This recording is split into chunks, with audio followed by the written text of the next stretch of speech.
Hello, my name is Amit Pawa and welcome to part one of this two-part lecture series on tips and tricks to maintain perineural catheters and avoid complications.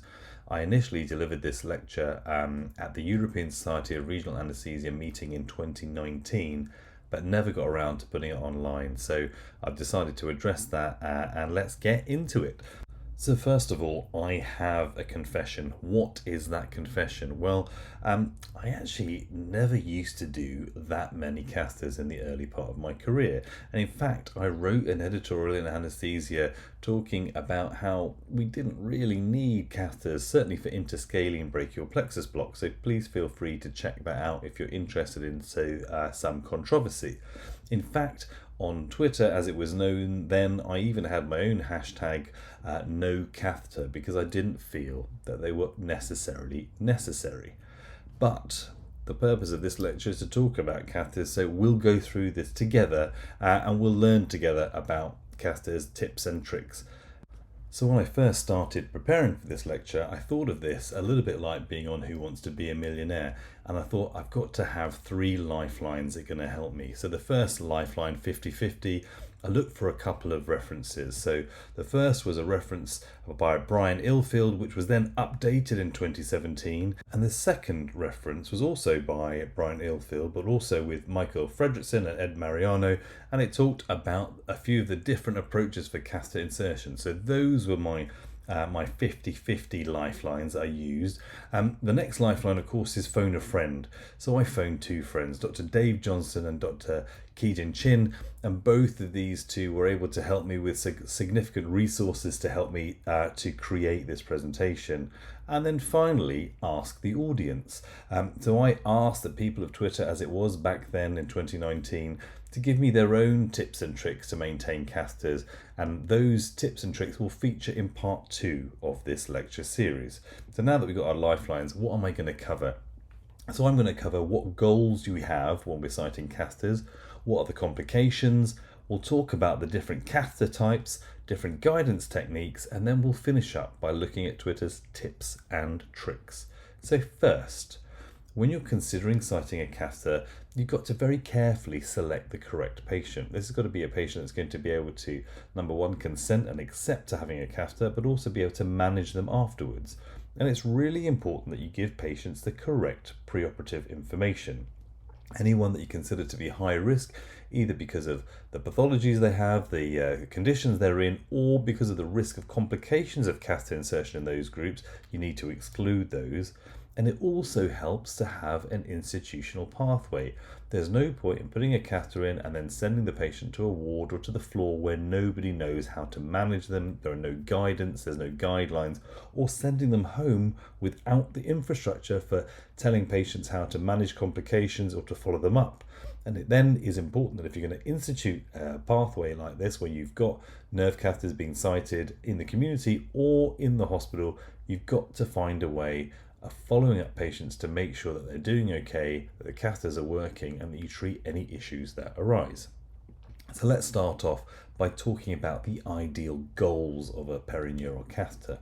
So when you place your catheter, it needs to be close to the nerve or to the target site in order to be effective, but not too close so that you cause damage. And clearly you want to avoid blood vessels because you don't want to be delivering your local anesthetic solution directly into the bloodstream. The ideal catheter should be quick and easy to cite and shouldn't be too different from citing a single shot regional anesthetic technique. It's got to be comfortable for the patient, both to receive the catheter, i.e. to insert the catheter, and to maintain it afterwards. And once you place that catheter, you want it to be secure and leak-free. So that's the aspirational wish list for catheters. The question is there anything that can go wrong with catheters? And sadly, the answer is yes. So what can go wrong with catheters? Well, there's a number of things that can happen. They can dislocate and accidentally extract. They can get stuck or they can kink. They can get infected. They can migrate and move from one area to another. Or you might end up thinking you're putting them in a particular space, but actually they end up going somewhere else. They can leak. Because you're continuously administering a bolus or a dose of local anesthetic, there is a risk of local anesthetic systemic toxicity. So let's have a look at some of these in order.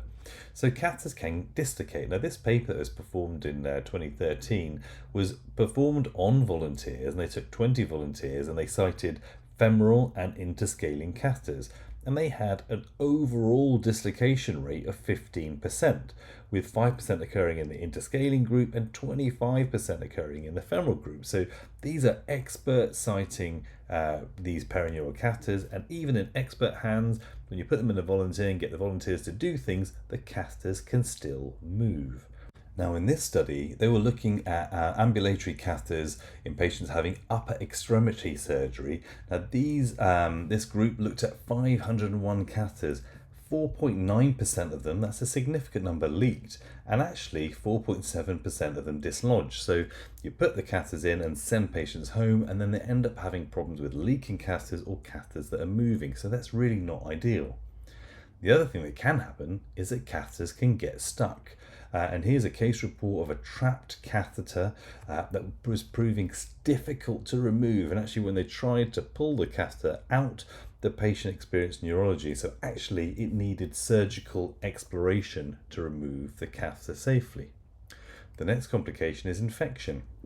Catheters can get infected. Now this is a case report of necrotizing fasciitis as a complication of a continuous sciatic nerve catheter, and they used a lateral approach here, and you can see post-operative day 6 is starting to look a bit red and a bit infected in the morning. By the evening it's progressed a bit more. By the next day it was certainly looking more angry. So these things are not without issue. I also talked about catheters migrating. This is a sad case, as a post-mortem CT scan showing that an interscaling catheter had migrated towards the central neuraxis, and when a bolus was administered, it was associated with an adverse patient outcome, sadly. So the question is, I've talked about all of these bad things, but why are we still citing catheters? Well, actually, the truth is, serious complications are uncommon. And when you do cite the catheters, there are a lot of potential advantages. You have the flexibility of how long the block lasts for. You can vary the intensity of the block by using different solutions of local anesthetics, and by prolonging the duration of analgesia, you minimize opioid use and the side effects of opioids. So we've covered the goals and we talked about the complications, but what are the different catheter types? And is one catheter type better than another? So let's have a bit of a deeper dive. So there are a whole host of different catheter types. You can have stimulating catheters versus non-stimulating catheters. You can have catheter through the needle versus catheter over the needle, stiff versus flexible, and single versus multi-orifice catheters. And we're going to have a look at these in a bit more detail. So is there a role for stimulation via the catheter? Well, again, if we look at this paper by Brian Ilfield, he concluded that new evidence suggests benefits nearly exclusively in favour of catheter insertion using ultrasound guidance compared with electrical stimulation passed via either the needle or the catheter. We also know that stimulating catheters are more likely to get stuck. So what can we conclude from this? Well, I think we can conclude that ultrasound-guided catheters may have higher success rates. They may be quicker to insert than peripheral nerve stimulation guided catheters. They may be more comfortable for patients to have inserted than those using nerve stimulation either via the needle or via the catheter. And actually, maybe ultrasound-guided catheters have a less likelihood of vascular puncture because you're visualizing things as you're doing them, as opposed to just relying on nerve stimulation.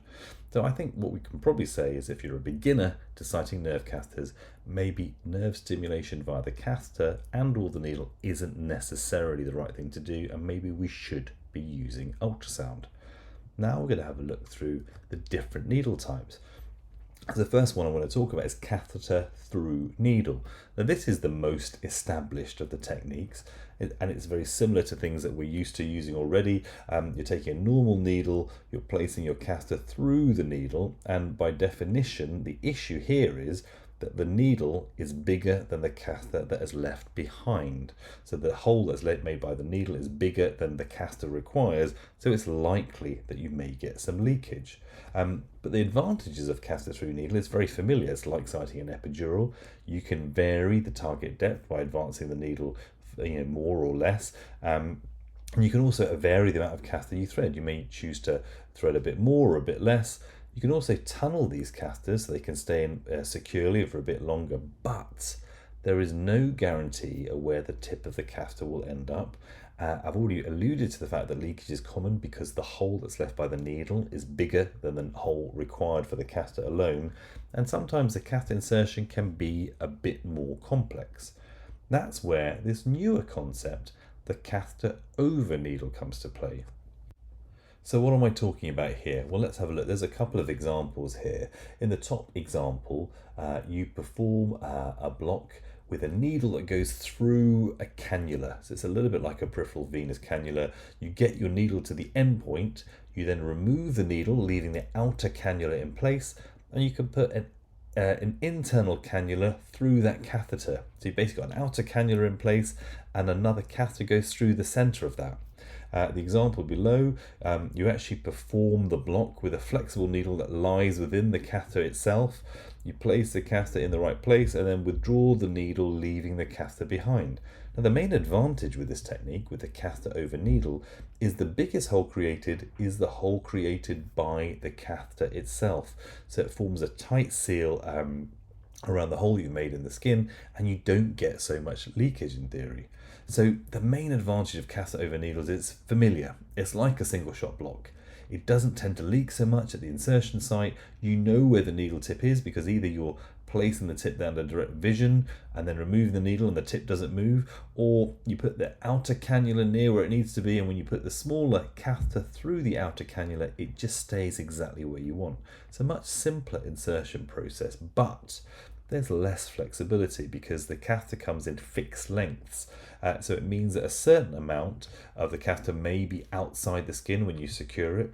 And also when you lock in the catheter to the outer cannula, it will protrude a certain amount and you cannot vary that. So there are some limitations.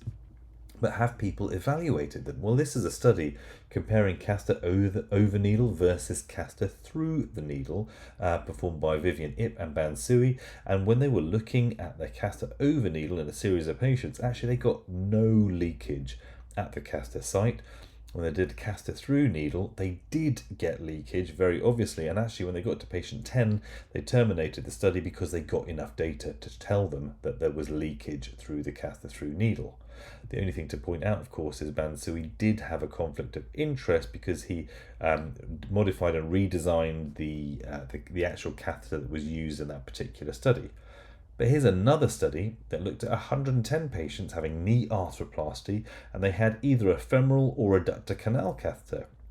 In this group, they got a decent number of patients, and when you look at the catheter over needle, they found it was much faster to site, and the catheters did not dislodge. They did have an overall quite low leakage rate, and that's because they used Dermabond, and we'll come on to that later. But nevertheless, it was slightly better in the catheter over needle versus the catheter through needle, but not by much. So basically, the headlines from this study were that catheter over needle was faster to insert and did not dislodge, but their overall leakage rate was low. The next thing I want to talk about is whether there's a difference between stiff or flexible catheters. And you can get flexible catheters that either have an intentional coil in them or are capable of coiling because of the way they're manufactured. Now, if you place a stiff catheter in, you know the catheter will protrude and it won't bend, it won't move, it won't manipulate. So there's a possibility that the needle tip, the catheter tip or the orifice is distant from the nerve that you want to block, and local anesthetic spreads away from the nerve. The main advantage with flexible catheters or coiling catheters is you can place that catheter in close proximity to the nerve and the local anesthetic bathes that area appropriately. The last variation I wanted to talk about was single or multi-orifice catheters. This was a study by Friedrichsen, and they looked at 156 outer plane interscaling catheters that had 1 hole, 3 hole, or 6 hole catheters, and they were threaded 3 centimeters past the needle tip. But when they looked at all these different catheter types, there wasn't any other real difference. So there was no real difference in pain outcome. So does it make a difference? Maybe not. There's another quite an interesting design here. This is a suture method. So the catheter comes on like a suture needle, and you can place that needle through the skin and pop out through the other side and place the holes from that catheter in a specific location around the nerve. So interesting concept. A number of papers have looked at how this worked, and this is one paper looking at using it in the adductor canal. But I think we need a bit more evidence here. So I think despite the multiple options that are out there, I would say that there's no really any superiority over catheter-over-needle versus catheter-through-needle, other than to say that it seems like catheter-over-needle leaks less and it's slightly easier to insert, but it comes down to personal or institutional preference, and actually depending upon where in the body you're putting the catheter, there may be some anatomical locations that are better for catheter-through-needle as opposed to catheter-over-needle. Also, it depends upon how easy you are or how familiar you are with the kit and the skill of the practitioner. So that brings us to the end of part 1 of this catheter tips and tricks. Please do stick around and listen out for part 2. Many thanks.